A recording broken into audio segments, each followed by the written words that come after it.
Ranking the top 30 centers in the NBA going into the 2025-2026 NBA season. Already dropped the point guard, shooting guard, small forward, and power forward videos, so check those out after this video. And without saying anything else, let's get right into it. Alright, as you can see, I got 1 through 5 here, 6 through 10, 11 through 15, etc., etc. I'm going to go through this list that's down here. I didn't make this list, but I'm going to go through this list right here and decide row by row who are the top 5, the next 5, etc., etc. And then we'll put honorable mentions at the bottom, and maybe we'll rank it left to right at that point. So starting off, we're going to start off with the most obvious best players that I see down here, and then we shall pick out of them the top 5, okay? Obviously, Jokic is going to be number 1. I don't care whoever else I see down here, unless I'm seeing Kareem Abdul-Jabbar, which I know I will not be seeing. I'm going to put Embiid up here for now because I don't know, bro. If we get in the Embiid that we saw last year, holy Karl Anthony Towns, he had a really great season last year. Sabonis is really, really good. You know what I'm saying? So is Rudy Gobert as far as the defensive end of the floor is concerned. Victor Wembanyama. I'm not sure if he's going to be playing small forward.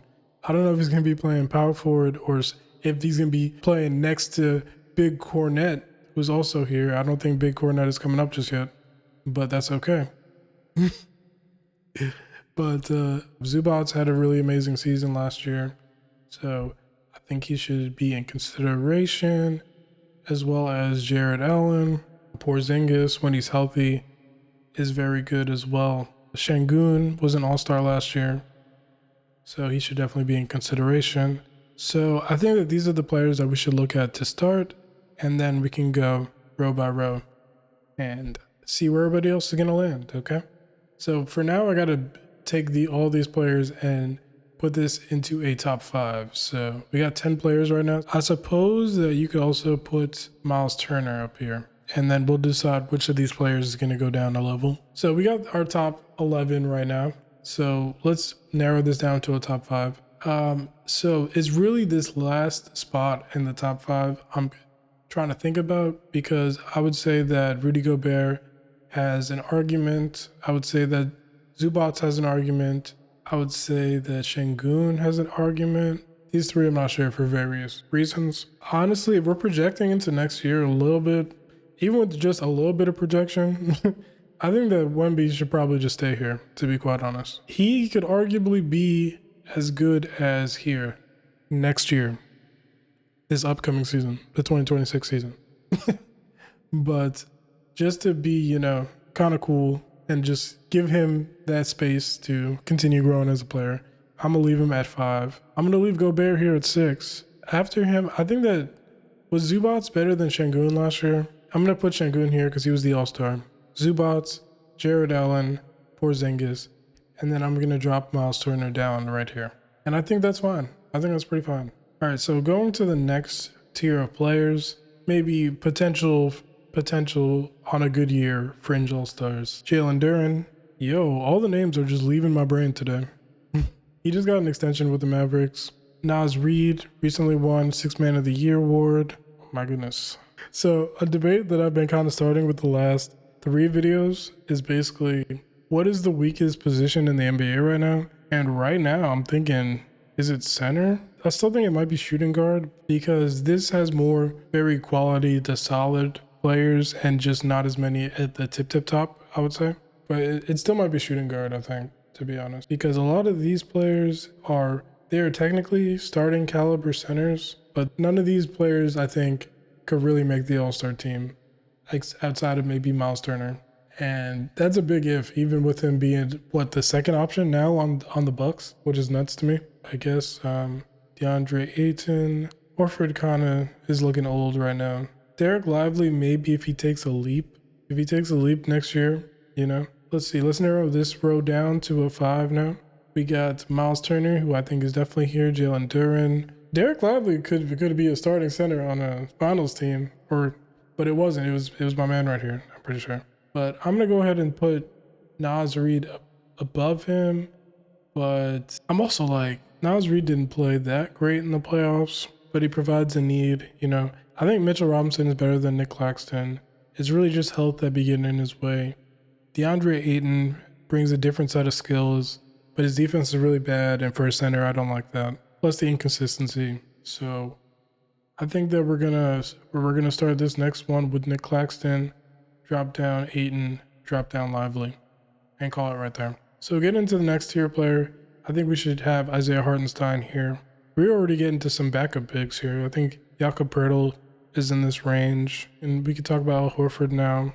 We could talk about Steven Adams now, and Vucevic.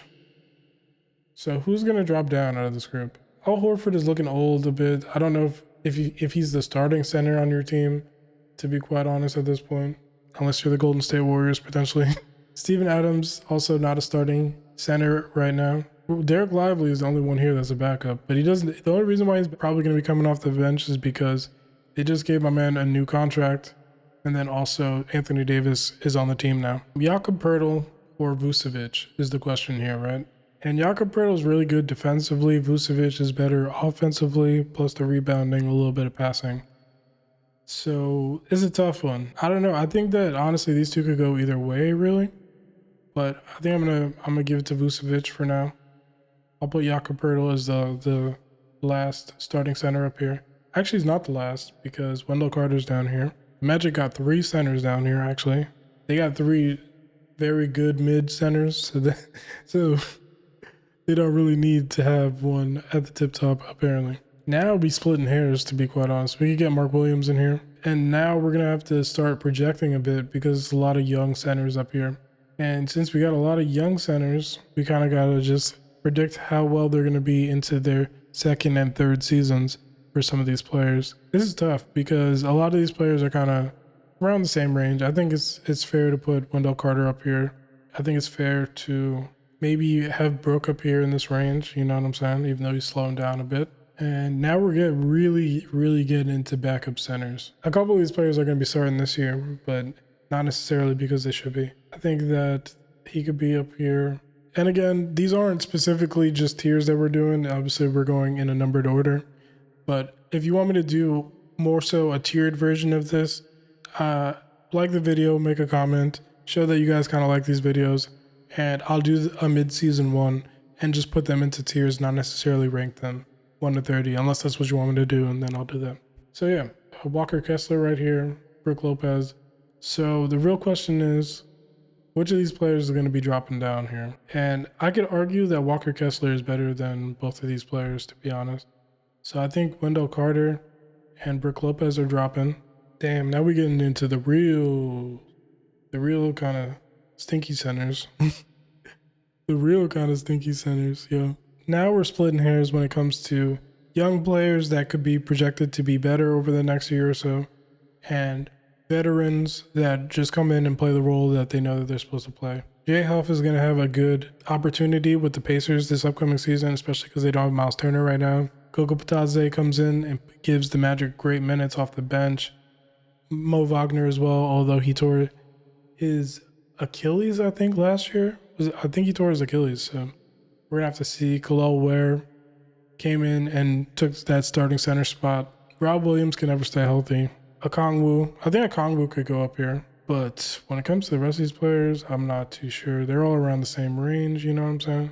Zach Edey proved that he could be a starting center in this league. That might be it right there, y'all.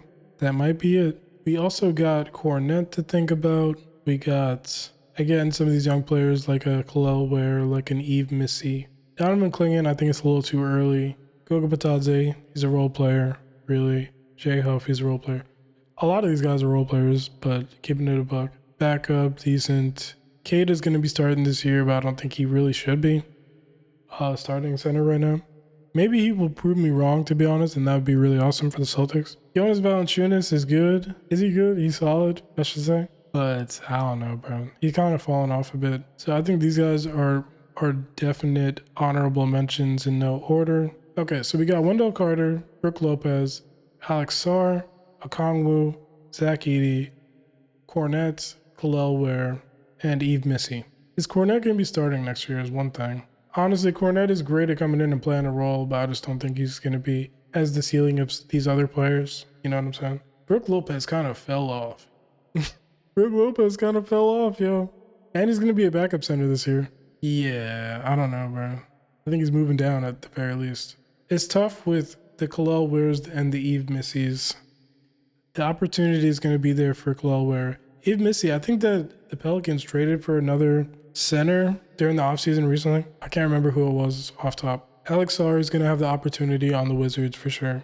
If he just gets a little bit more efficient, I think that he's actually looking pretty good. Okongwu is going to have more opportunity as well because Clint Capella's not there anymore. Zach Edey is already starting. Man, yeah. I don't want to...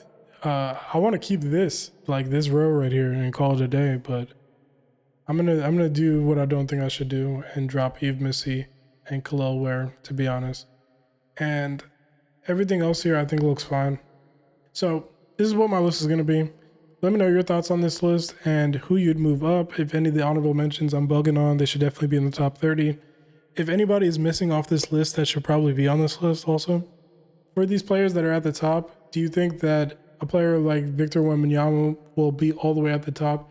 Actually, when I'm looking at this, Embiid should probably drop down, to be honest, because when he was playing last year, he was kind of, you know? But out of respect, I'm going to leave Embiid here. Just because he has been an MVP caliber player every year that he's been decently healthy for most of it. So I can't really say that about any of these other players. None of them have been in the MVP conversation consistently. So this is my list. Let me know if anybody should move around. Check out all the other videos that I've done on the other positions: point guard, small forward, shooting guard, power forward. They're all up right now. So you can binge watch those. Please do. Like this video because you made it this far. Drop a comment to let me know your thoughts. Subscribe. And check out all the other videos on my channel. That's pretty much it. Thank you. Goodbye.